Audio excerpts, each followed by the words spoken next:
दिल्लीतील जंतर मंतर येथे विद्यार्थ्यांच्या शांततापूर्ण आंदोलनादरम्यान झालेल्या कथित लाठीचार्जच्या निषेधार्थ वंचित बहुजन आघाडीच्या वतीने महाराष्ट्र बंदच्या हाकेला 23 जुलै रोजी कोपरगाव शहरात उत्स्फूर्त प्रतिसाद मिळाला। बंदच्या पार्श्वभूमीवर वंचित बहुजन आघाडीच्या पदाधिकारी आणि कार्यकर्त्यांनी यापूर्वी तहसील प्रशासन तसेच व्यापारी संघटनांना निवेदन देत बंदला सहकार्य करण्याचं आवाहन केलं होतं। त्यानुसार व्यापारी संघटनांनी दुपारी 1 वाजेपर्यंत आपली व्यापारी आस्थापनं बंद ठेवून बंदला पाठिंबा दर्शवला। त्यामुळे शहरातील प्रमुख बाजारपेठांमध्ये शुकशुकाट पाहायला मिळाला। यावेळी वंचित बहुजन आघाडीच्या पदाधिकाऱ्यांनी तहसीलदार प्रफुल्लिता सातपुते यांना निवेदन सादर करून दिल्लीतील घटनेचा निषेध व्यक्त केला। त्यानंतर कार्यकर्त्यांनी घोषणाबाजी करत परिसर दणाणून सोडला। बंद काळात शहरात शांततापूर्ण वातावरण कायम राहिलं, कोणताही अनुचित प्रकार घडू नये यासाठी पोलीस निरीक्षक उद्धव ढमाले यांच्या मार्गदर्शनाखाली शहरातील प्रमुख चौक, बाजारपेठ आणि संवेदनशील ठिकाणी चोख बंदोबस्त ठेवण्यात आला होता। दुपारी 1 नंतर कोपरगाव शहरातील सर्व व्यवहार पूर्ववत सुरू झाले आणि जनजीवन सुरळीत झालं। बंदला व्यापारी संघटना, व्यावसायिक आणि नागरिकांनी दिलेल्या उत्स्फूर्त प्रतिसादाबद्दल वंचित बहुजन आघाडीच्या पदाधिकाऱ्यांनी प्रशासन, व्यापारी संघटना तसेच सर्व नागरिकांचे मनपूर्वक आभार मानले। सम्राट न्यूजसाठी संपादक अजय विघे, कोपरगाव।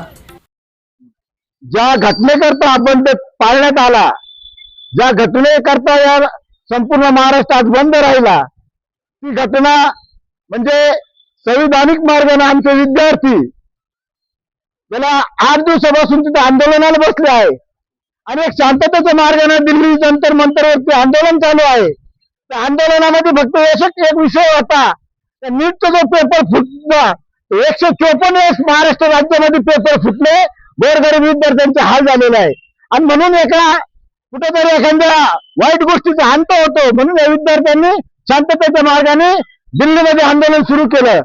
ते आंदोलन सुरू करताना एक दडपशाहीचा सरकारचा प्रकार म्हणून त्यांच्यावर अश्रुधुराचे गोळे सोडण्यात आले, लाठीचार्ज करण्यात आला। पोलिसांच्या वेशामध्ये इतर गावगुंड त्या मोर्चामध्ये घुसले आणि अमानुष मुलांची, आमच्या माता भगिनींचे हाल केले।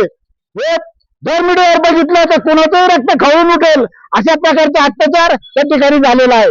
म्हणून प्रथम आम्ही वंचित बहुजन आघाडीच्या वतीने या नालायक सरकारचा जाहीर निषेध करतो आणि त्यांना सांगू इच्छितो की हा भारत देश संविधानावर चालतो, लाकडावर नाही किंवा एखाद्याच्या दांड्यावरती चालत नाही। या दडपशाही तुम्ही हातात काठ्या घेऊन मुलांना जरी मारत असाल तर एका मुलाला मारल्यानंतर 10 मुलं पुन्हा दुसरे तयार होतात, हे लक्षात घ्या। एका मुलावर हात उघडलं तर 10 मुलं हात उघडायला तयार राहतात, हे लक्षात घ्या। म्हणून तुम्हाला आदेश महाराष्ट्र बंद आहे, परंतु याच्यानंतर जर अत्याचार झाला तर पुरा भारत बंद ठेवण्याची ताकद आम्ही ठेवू। जय भीम, जय भारत। आज महाराष्ट्र बंद असं श्रद्धेय बाळासाहेब आंबेडकरांनी हे जाहीर केलेलं होतं 23/7/2024 ला। त्या अनुषंगाने आज आम्ही कोपरगाव हे संपूर्ण बंद ठेवण्याचा प्रयत्न केला व दिल्ली जंतर मंतर येथे जे अनुचितपणे जे मारहाण चालू होते विद्यार्थ्यांना व विद्यार्थ्यांची मागणी ती केंद्र सरकारने तत्काळ मान्य करून शिक्षण मंत्र्याचा राजीनामा घेऊन त्यांना मंत्रिमंडळातून हकालपट्टी करावी ही प्रमुख मागणी वंचित बहुजन आघाडी घेऊन आलेली होती व वंचित बहुजन आघाडीच्या वतीने आज जे कोपरगाव बंद राहिलं किंवा बंद केलं तर सर्वप्रथम सर्व व्यापारी, छोटे दुकानदार व व्यापारी असोसिएशनचे आम्ही आभारी आहोत, त्यांनी आम्हाला सहकार्य केल्याबद्दल।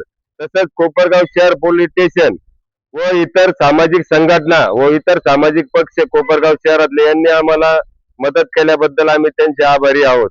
जय भीम, जय भारत। या ठिकाणी वंचित बहुजन आघाडीच्या वतीनं या श्रद्धेय बाळासाहेब आंबेडकरांच्या आदेशानं संपूर्ण महाराष्ट्र बंदची हाक दिली होती आणि यानंतर कोपरगाव शहरामध्ये आमचे वंचित बहुजन आघाडीचे नेते प्रकाश जितू सिंग, राजाभाऊ कोपरे, संतोष कोपरे आणि त्यांचे सहकारी आणि मी रिपब्लिकन पक्षाचा एक तालुका प्रमुख म्हणून या बंदला पाठिंबा देऊन या बंदमध्ये सामील झालो आहे। या बंदचं एक कारण आहे, जे जंतर मंतर दिल्ली येथे जी घटना घडली, गेल्या 21 दिवसापासून विद्यार्थी तिथं आंदोलन करत आहे संविधानाच्या मार्गाने, शांततेच्या मार्गाने, परंतु या दिल्ली सरकारनं, या दिल्ली पोलिसांना त्यांच्यावर 20 तारखेला जो अमानुष हल्ला केलाय, तर हल्ला केलाय असा साधा नाही. पोलिसांना अधिकार आहे लाठीचार्ज करण्याचा, परंतु तो गुडघ्याच्या खाली. परंतु या जातीवादी पोलिसांनी, या दिल्ली पोलिसांनी आमच्या विद्यार्थ्यांचे डोके फोडलेत, काहीला फ्रॅक्चर झालेत. आणि आता एक बातमी आली, बहुतेक एक मुलगी एक्सपायर झाली. प्रथमतः ही घटना आता खरी का खोटी माहिती नाही, परंतु जर खरी असेल तर त्या ताईला आमच्या कोपरगावच्या वतीनं भावपूर्ण श्रद्धांजली देतो आणि या सरकारला ठणकावून सांगतो, या शिक्षण मंत्र्याचा तत्काळ राजीनामा घ्या, नाहीतर भारत बंद केल्याशिवाय राहणार नाही. तुमची ही दडपशाही चालणार नाही, तुमची ही तानाशाही चालणार नाही. तुम्ही त्या आंदोलनामध्ये त्या पोलिसांच्या वेशात, त्या पोलिसांना नेम प्लेट सुद्धा नाही, त्यांच्या नेम प्लेट काढून घेतल्या. सोनम वांगचुकला उचलून नेलं बेकायदेशीरपणाने. काही नाही, त्यांनी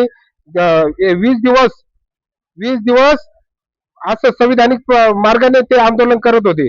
काही नाही, या सरकारचं आम्हाला एक ठणकावून सांगणं या सरकारला, का जर तुम्ही दादागिरी करणार असेल याच्या पुढे भारत देश खपवून घेणार नाही. आता महाराष्ट्र बंद झालाय, येणाऱ्या काळात भारत बंद केल्याशिवाय आम्ही राहणार नाही.